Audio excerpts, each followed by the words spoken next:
of her hometown of the Bay Area, and through her various written and spoken works, her goal is to help people build the strong self-esteem needed to pursue their best interests at all times and to inspire their self-revelation, which will lead to the internal transformation. And I agree with that, absolutely. Please give a very warm welcome to Charlene E. Green.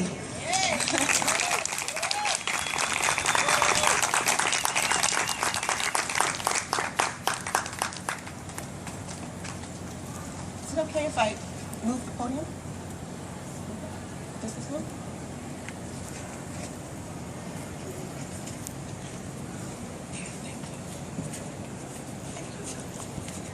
Hi.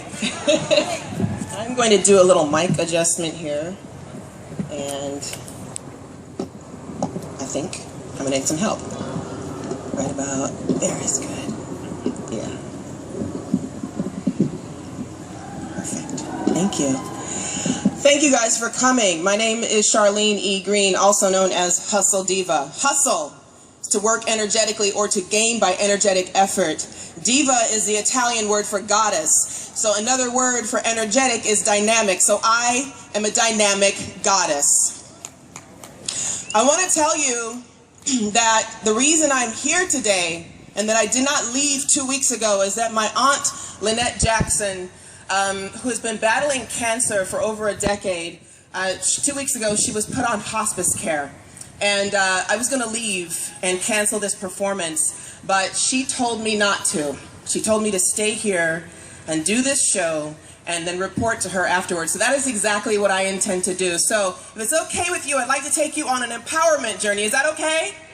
Okay, let me grab some water. And then I want to introduce you to my aunt through one of my favorite poems right now. It's my life anthem. But if I had a poem that I feel best embodies her personality, it would be this one. And this is called Sorry.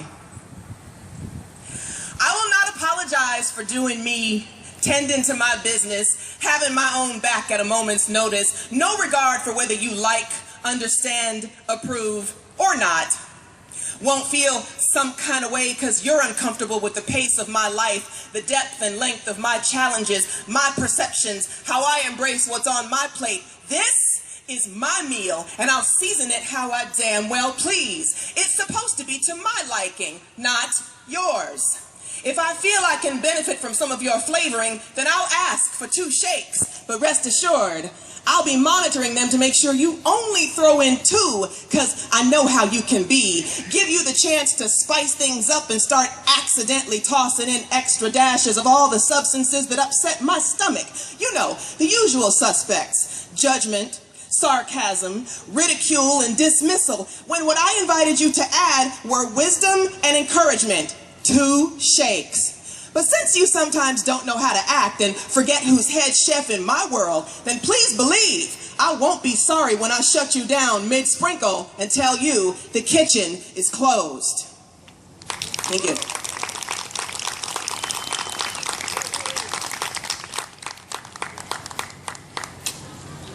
Okay, so to continue our journey of empowerment, this is for all the relationships that are over, but you are not defeated.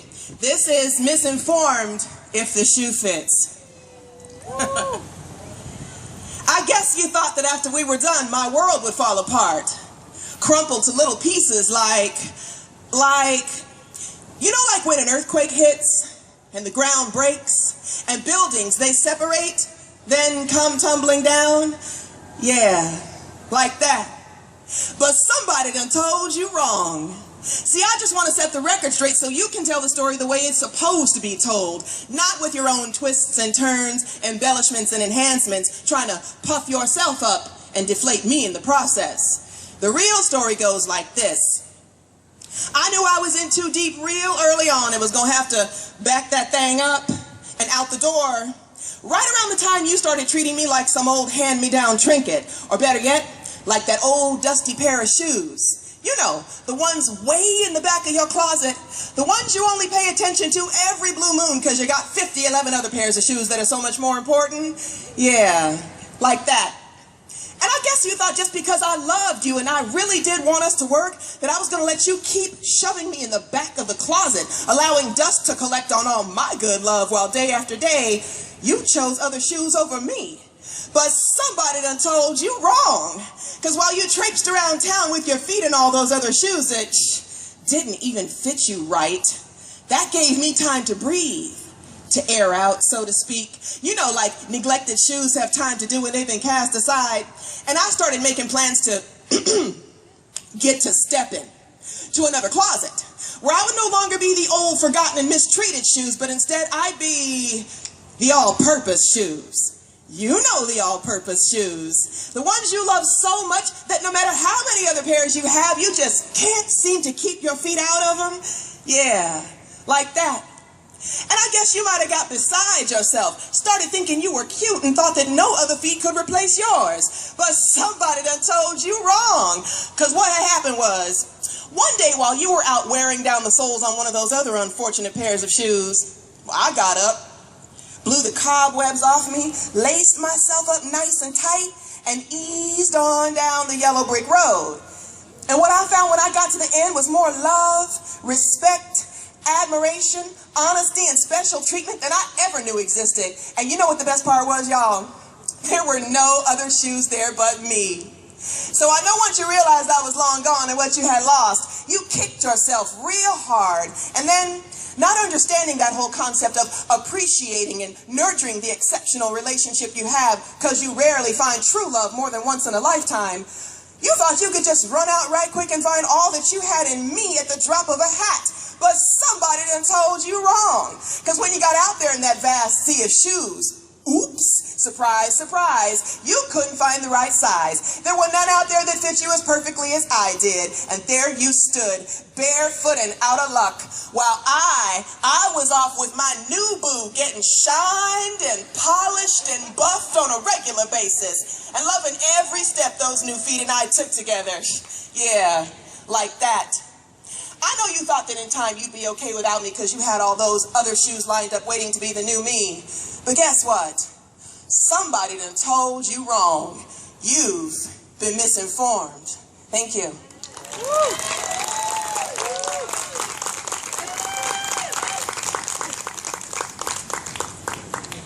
So now, let's do a little self-work. This is self-construction. Every day is a new day for me to add a new brick to this complicated building I call myself. A never-ending structure that requires my full attention and dedication daily. But at the end of the day, the fact remains it won't be any more complete than it was the day before. Because in the grand scheme of things, this project was never meant to be finished. Only improved upon continuously. Made stronger, sturdier, more attractive. The most inspiring model on the block. The one with all the qualities and amenities everyone else wants their selves building to have. And if they spent more time focusing on their own floor plan instead of looking at other people's, it could. Each day I fight to be true to myself and stay on the path myself told me to get on and that I know I belong on. But sometimes myself finds it hard to listen to itself's truth because I'm too busy entertaining the false truth that the leak in myself's roof let seep through and damage the floors my self-esteem was standing on, causing me to fall through the depths of confusion and despair. And once again, the foundation is in need of repair. But I'm tired because it took me a long time to put in those floors. Note to self, next time use better quality wood. A new day of construction is a new mystery because half the time I can't predict what life's weather is going to be or what tools I'm going to need in case of a severe storm or if I'll even be able to access them because sometimes my toolbox is locked and I can't find the key. So if today compassion and patience are what I need, here's hoping Home Depot has them stocked up in the do-it-yourself aisle. Otherwise, the day's work might not get done. See, I try to be nice and invite folks over to see my progress, show them how myself has grown and changed, give them a taste of what I've accomplished so far. But people are careless, and they come in forgetting that I'm a work in progress. And the next thing I know, they've torn a gaping hole in my joy, knocked over my bucket of love, broken my last jar of confidence, sat on my kind heart, spilled hurtful words all over my feelings, and used up every drop of my trust. Then I'm set back what seems like 5 years. All that hard work down the tubes, and I'm sorry I ever let their sorry asses in. Warning to self. Be very careful whom you allow access to the most delicate areas of your establishment from now on, being especially cautious of haters, because they don't give a damn about you or your hard-earned evolution. Sometimes just knowing myself will never be completely built makes me want to go on strike, like not lay another brick, pound in any more nails, or insert those beams. I want to throw my hands up in distress and scream out loud that I've done my best and I can't do anymore. And then I want to kick rocks and just vacate the site for a few weeks. And I even want to picket. But then I realized I'd look stupid picketing my own growth and advancement, because there's no one there to fight for myself but myself. And if I'm wasting time fighting with myself over the fact that I don't want to fight to be a better self, then in retrospect, I'm actually being selfish. Because now I'm denying the world my own self-improvement, which is very necessary in order for myself to be able to have healthy relationships and be a positive influence on others. So I guess that idea is out. See, this self-construction biz is personal, so I can't really hire anyone to help me, because no one can change or enhance myself except myself, which is sometimes hard for myself to accept, because that means no matter how many ways I try to get out of it, I'll never be able to. I gotta do all the work, which I guess isn't such a bad thing after all, because they say if you want something done right, you should do it yourself. And this work will never end. It's an everyday battle to solidify my self's constitution and make sure each piece is drilled, caulked, hammered, and glued as tight as it can be. So although I know myself will never be complete, I know for sure that as long as myself is at the helm, myself will always be in the best hands. Thank you.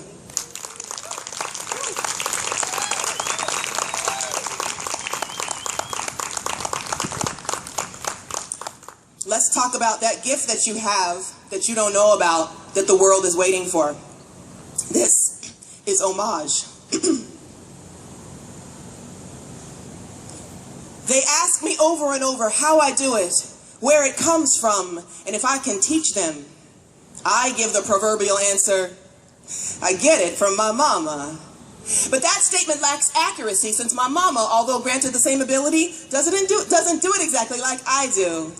Really, I get it from deep within the recesses of my spirit, where upon my conception, I was injected with the seed of this gift that, undetected at first, was blooming within me all along.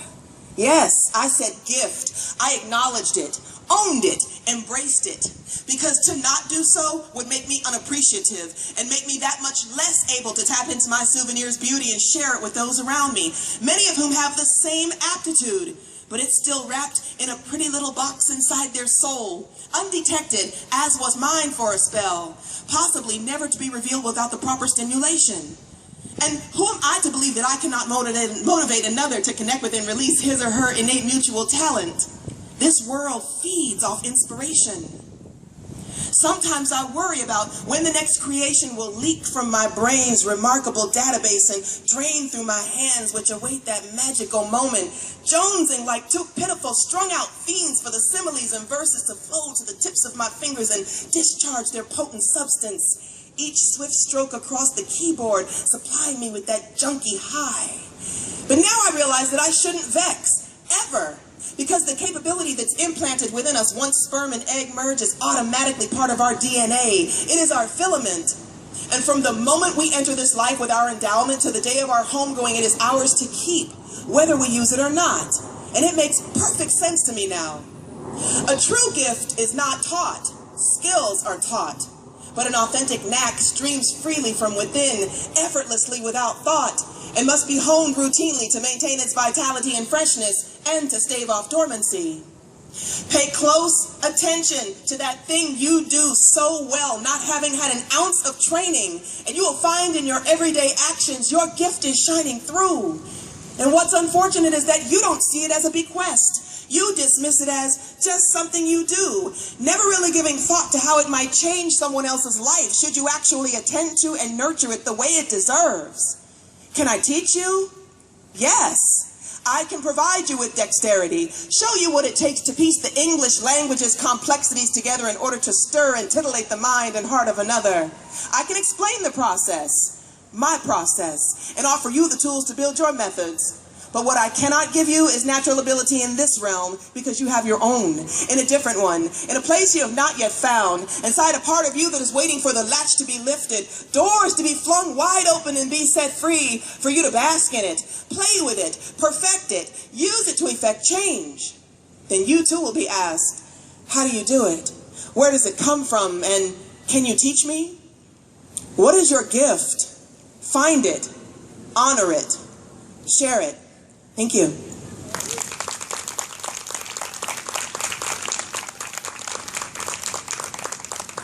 Okay, so after you find that gift, and you start trying to find ways to share it with the world, you might run across these people that I'm going to talk about next. This is called Dreamcatcher. You see that star up there in the corner? No? Well, it's mine.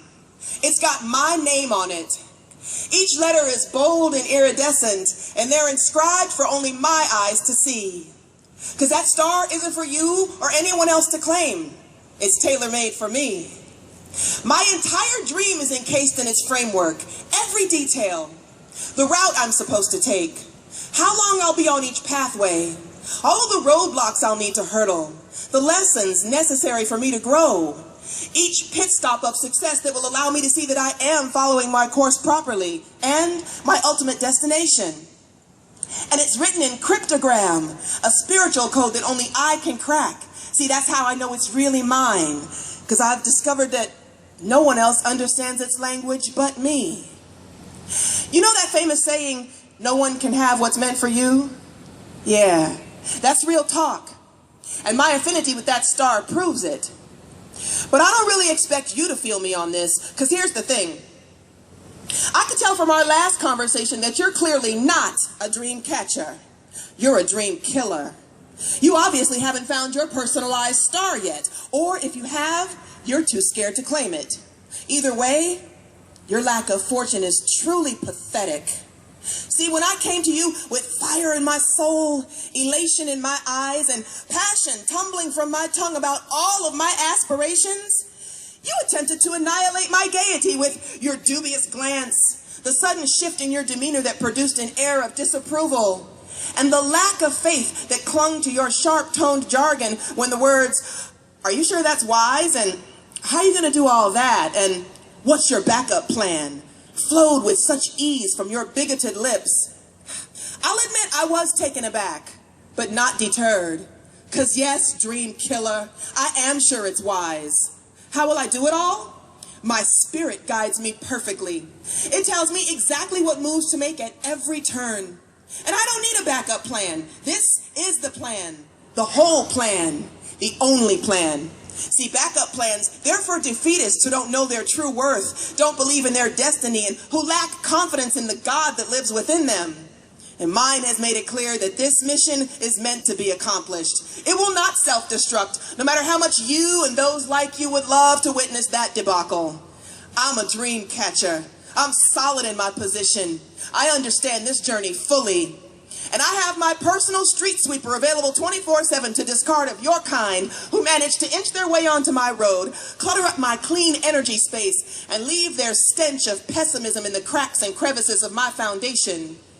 I just wanted you to be aware that this is the last time that I'll be engaging you in any way.